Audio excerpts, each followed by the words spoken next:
Today I'm going to take you in the trenches to Amman, to an incredible Nymphaeum that is well preserved from the 2nd century AD. We're looking from the citadel down into downtown Amman, where we see the forum area and the incredible theater of the 2nd century AD. And just down the street, amidst the urban sprawl, we can zoom in and we can see that Nymphaeum structure is still visible in the skyline.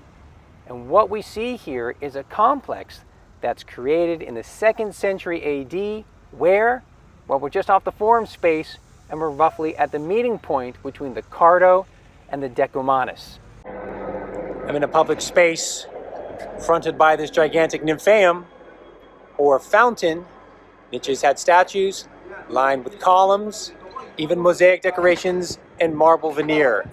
A truly great example of just how fabulously wealthy and opulent it was your experience in ancient Philadelphia, modern day Amman. One thing we should definitely ask, where's the water coming from? There's a local wadi, and it's augmented by an aqueduct system. So this really was a focal point for the distribution of water through this portion of Amman, off the citadel by the forum area with the theater. Look at this image from 1924. You can see the Nymphaeum is all by itself. There is no urban development of the modern city. Here's a reconstruction of what we think the Nymphaeum looked like, with a large pool, 600 square meters in front of it. And here is a recent image of the archaeological ruins, and we're seeing again that it's an Nymphaeum. It's a large fountain with bodies of water that we can explore today. So this is part of the revitalization of the center of Amman, and this, a site that was long neglected, was recently refurbished by money from the U.S. Embassy, but also from universities like the University of Jordan and Petra. And we are now able to go and explore this site. It is massive, it is beautifully decorated, it is using local limestone, and we can make our way up to the large stage, where yes, there would have been water, but also with all the niches, we know that it was lined with statuary, and we can just imagine who those individuals would have been. They would have been protagonists of the city, imperial family members, great patrons of Roman Philadelphia, which is what we called Amman in antiquity. And look at the scale of this niche. Wonderful, wonderful exploring this amazing site in the springtime heat of Philadelphia and Amman. And the blocks and so on give you a sense again of how beautiful it was, how impressive it is still today. And the reeds down here remind us that water is still present in this site.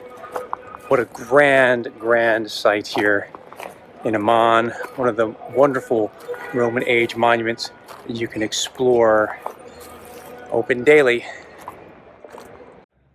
So these In the Trenches videos on Tuesdays will show you incredible sites and give you a chance to really explore the archaeology and the preservation. We can see the pool from above right here, how massive it was. And we can also understand that there was, in this piazza, a series of porticos giving you shade. This is a place of gathering. This is a place of pageantry. This is a place of conducting business. And of course, it's nice and cool with that large reflective pool. You can also see the remains of the decoration here. This was a place that inspired the viewer with beauty.